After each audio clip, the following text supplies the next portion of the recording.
Khilgaon model বিশ্ববিদ্যালয় কলেজের honours প্রথম বর্ষের ছাত্রছাত্রীদের অনলাইন ক্লাসে আমি স্বপ্না ম্যাডাম তোমাদের স্বাগতম জানাই।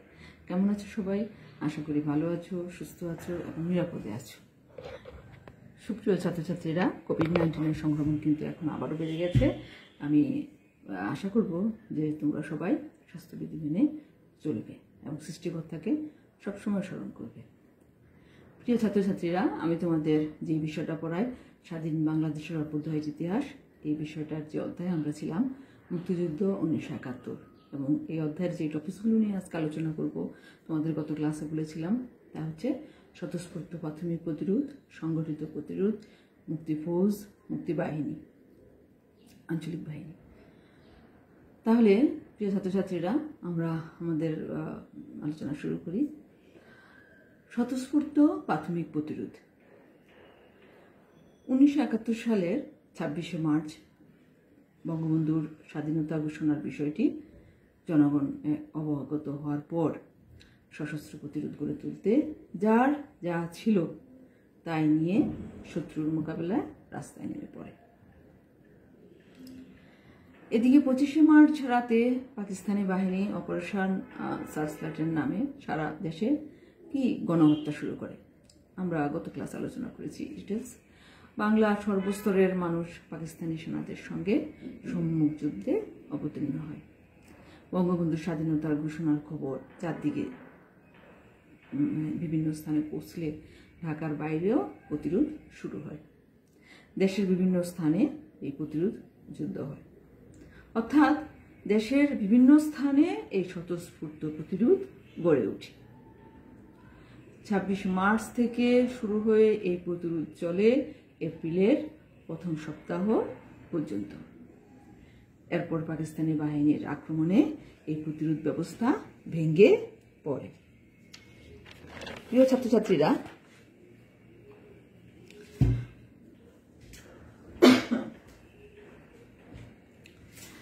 আমাদের খ বিভাগে একটা ছোট প্রশ্ন আসে, তেলিয়াপাড়া সম্মেলন।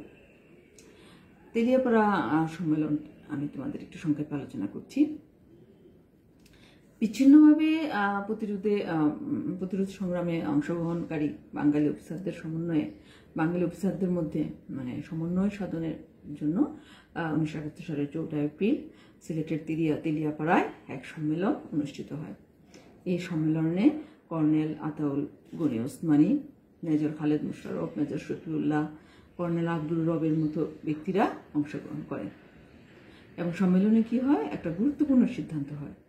যে সিদ্ধান্তটা ছিল যে মুক্তিযুদ্ধের জন্য সাময়িকভাবে 3টা অঞ্চল ভাগ করে কমান্ড প্রতিষ্ঠা করা। তবে দেখা যায় যে আঞ্চলিক কমান্ড প্রতিষ্ঠা করলেও দেখা যায় যে দেশের যে বাকি অঞ্চলগুলো সেগুলো আবার বিচ্ছিন্ন থেকে যাচ্ছে। এভাবেই মাতৃভূমিকে পরাধীনতার কবল থেকে রক্ষা করার জন্য, শত্রুর হাত থেকে মুক্ত করার জন্য বাংলাদেশের মানুষ নিজেদের জীবন উৎসর্গ করতেছিল দৃঢ়প্রতিজ্ঞ। এবং স্বতঃস্ফূর্ত প্রাথমিক প্রতিরোধে বাংলার মানুষ তা প্রমাণ করেছে। সংগঠিত প্রতিরোধ। স্বতঃস্ফূর্ত প্রাথমিক প্রতিরোধের পর শুরু হয় সংগঠিত প্রতিরোধ। 1971 সালের 10 এপ্রিল মুজিবনগর সরকার গঠনের দিন থেকে প্রধানমন্ত্রী তাজউদ্দিন আহমেদ তার প্রথম বেতার ভাষণে বাংলাদেশের 8টি রণাঙ্গনের উল্লেখ করেন, এবং প্রতিটি রণাঙ্গন একজন মেজরের অধীনে রাখা হয়। বই ডিটেলস আছে, সব করে সুন্দর করে আছে, তোমরা দেখবে। এবং 1971 সালের জুন মাসের দিকে মুক্তিযুদ্ধের হাইকমান্ড উপলব্ধি করেন যে সনাতন অস্ত্রশস্ত্র দিয়ে শক্তিশালী ও সুশিক্ষিত প্রশিক্ষণপ্রাপ্ত পাক বাহিনীর মোকাবিলা করা এবং তাদেরকে পরাজিত করা সম্ভব না। এবং এই ভেবে তারা গেরিলা যুদ্ধের দিকে তারা মনোনিবেশ করেন। আর এর মধ্যে দেখা গেছে যে কলকাতার 8 নং থিয়েটার রোডে বাংলাদেশ বাহিনীর হেডকোয়ার্টার স্থাপিত হলে জুলাই মাসের মাঝামাঝি সময় পর্যন্ত সেক্টর কমান্ডারদের এক সম্মেলন অনুষ্ঠিত হয় এবং সেক্টর কমান্ডাররা মুক্তিযুদ্ধ পরিচালনার সুবিধার্থে বাংলাদেশকে 11টা সেক্টরে ভাগ করেন। এই সেক্টরগুলো আমাদের বইয়ে খুব সুন্দর করে ছকে দেওয়া আছে সেক্টর কমান্ডারদের নাম।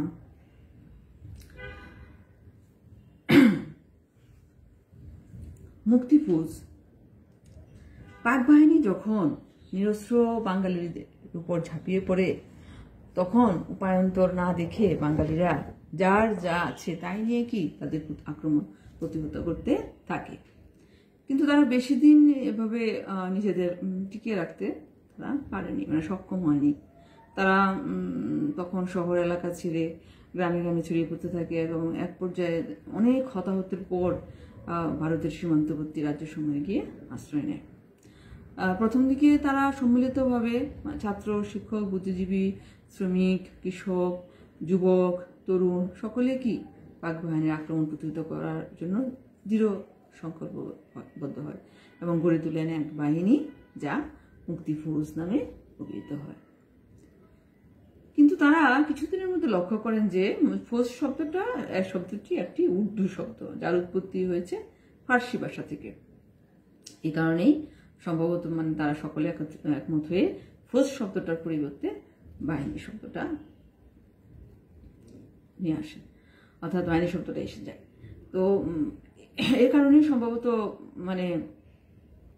দেখা গেছে যে মুক্তিফৌজ নাম থাকলেও পরবর্তীতে নাম হয় মুক্তি বাহিনী। মুক্তিফৌজ অর্থাৎ মুক্তি বাহিনীতে রূপান্তরিত হয়। তবে নাম যাই হোক না কেন, এটা বাংলার মুক্তিকামী মানুষের সংগ্রামী বাহিনীকেই এটা নির্দেশ করে। পাক সামরিক জান্তার অত্যাচার, নিপীড়ন, হত্যা থেকে বাংলাদেশকে মুক্ত করার উদ্দেশ্যেই মুক্তি বাহিনী গঠন করা হয়।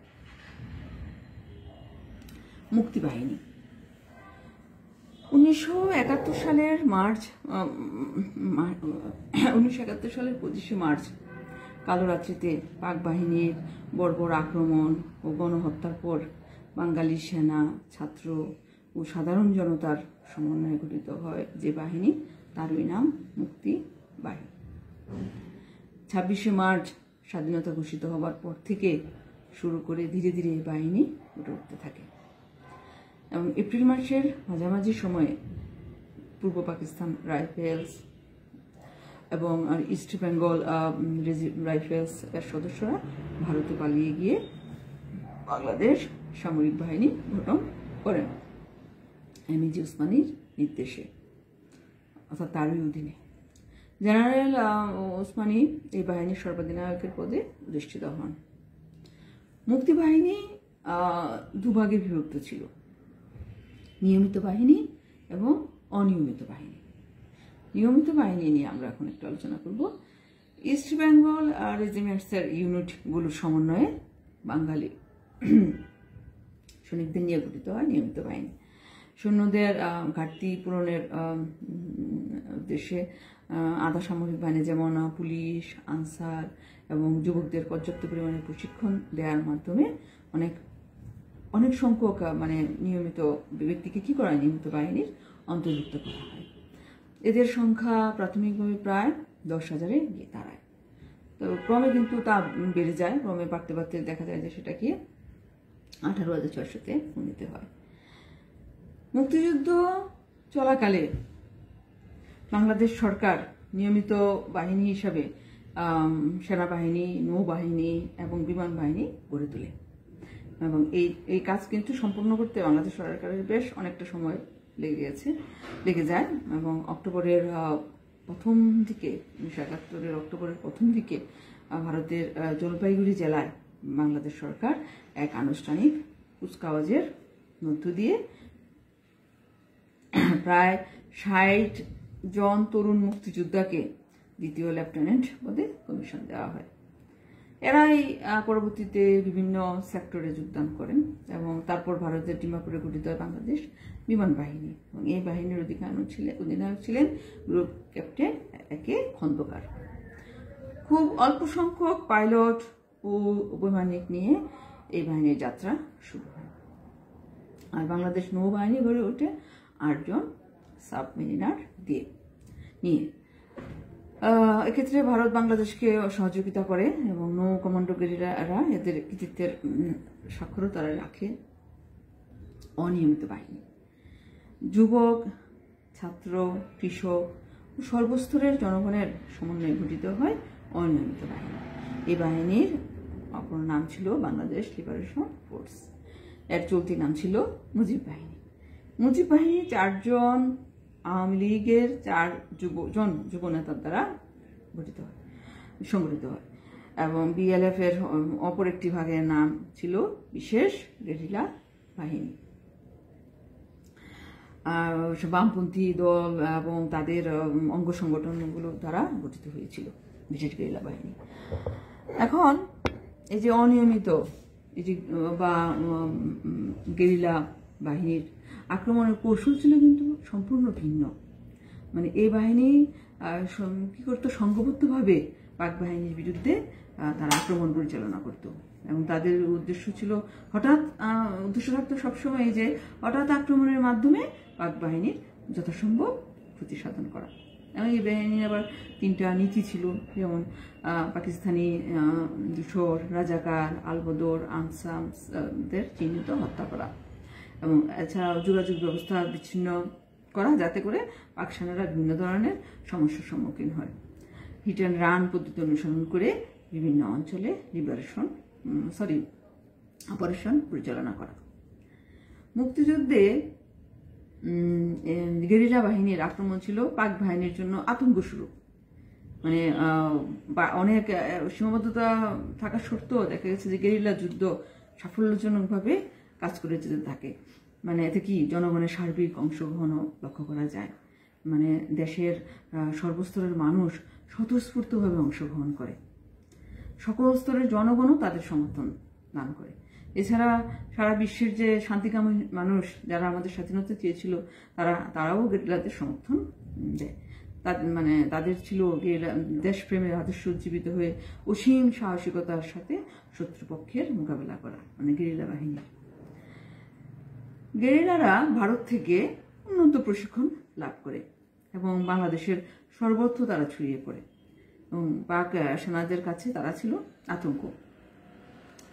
বিশেষ করে কলকাতাতে সেক্টর কমান্ডারদের একটি সভায় তারা যুদ্ধের কৌশল, বিদ্যমান সমস্যা দিয়ে এবং ভবিষ্যৎ প্রতিরোধ পরিকল্পনার উপর প্রশিক্ষণ গ্রহণ করে বাংলাদেশের বিভিন্ন স্থানে আক্রমণ পরিচালনা করে। গেরিলারা শত্রুদের উপর সম্মুখ হামলা এবং স্বেচ্ছাসেবক গোয়েন্দা হিসেবে কাজ করে। বিভিন্ন ক্ষেত্রে গেরিলাদের সাফল্যের কথা শুনে বিদেশ থেকে প্রচুর পরিমাণে সাহায্য আসতে থাকে এবং অর্থাৎ সর্বসাফল্যে মুক্তিবাহিনীতে গেরিলাদের সংখ্যা ছিল প্রায় 5 থেকে 6 লক্ষ। আঞ্চলিক বাহিনী মুক্তিযুদ্ধ চলাকালে বাংলাদেশের বিভিন্ন অঞ্চলে এলাকাভিত্তিক বেশ কিছু বাহিনী গড়ে উঠেছিল। এগুলোকে আঞ্চলিক বাহিনী বলে অভিহিত করা হয়। বেশ কয়েকজন সাহসী মুক্তিযোদ্ধার নেতৃত্বে এলাকা বা অঞ্চল ভিত্তিতে এসব বাহিনী আত্মপ্রকাশ করে। এগুলোর মধ্যে ছিল টাঙ্গাইলের কাদেরিয়া বাহিনী এবং বাতেন বাহিনী, মানিকগঞ্জের হালিফ বাহিনী, আরও অনেক বাহিনী। তবে এসব বাহিনীর মধ্যে সর্বাধিক বৃহৎ বাহিনী ছিল টাঙ্গাইলের কাদেরিয়া বাহিনী। এসব বাহিনী 9 মাস যুদ্ধ চলাকালে পাক সেনাদের বিরুদ্ধে অনেক রক্তক্ষয়ী সংঘর্ষে অংশ নেয় এবং তারা কৃতকার্য হয় এবং এদের কর্মকাণ্ড ছিল ব্যাপক, বিস্তৃত এবং বলা যায় যে মানে দেশের অভ্যন্তরে থেকে জনগণের মনোবল অটুট রাখতে এরা ছিল বদ্ধপরিকর। পাক সেনা ও তাদের দূষরদের অতর্কিত আক্রমণে পরাস্ত করা, যোগাযোগ ব্যবস্থা ধ্বংস করে দেওয়া, বিদ্যুৎ ব্যবস্থা বিনষ্ট করা, সরকারি বিভিন্ন গুরুত্বপূর্ণ লক্ষ্যবস্তুতে আগুন লাগিয়ে দেওয়া প্রভৃতি ছিল এসব বাহিনীর প্রধান কাজ। এছাড়া এসব বাহিনী দেশের অভ্যন্তরীণ এলাকা থেকে লোকবল সংগ্রহ, তাদের প্রশিক্ষণ দেওয়ার মাধ্যমে কিভাবে পাক বাহিনীকে হেনস্থা করা যায় এবং সর্বদা আতঙ্কে রাখা যায় সেদিকে তারা সবসময় সদা সচেষ্ট থাকত।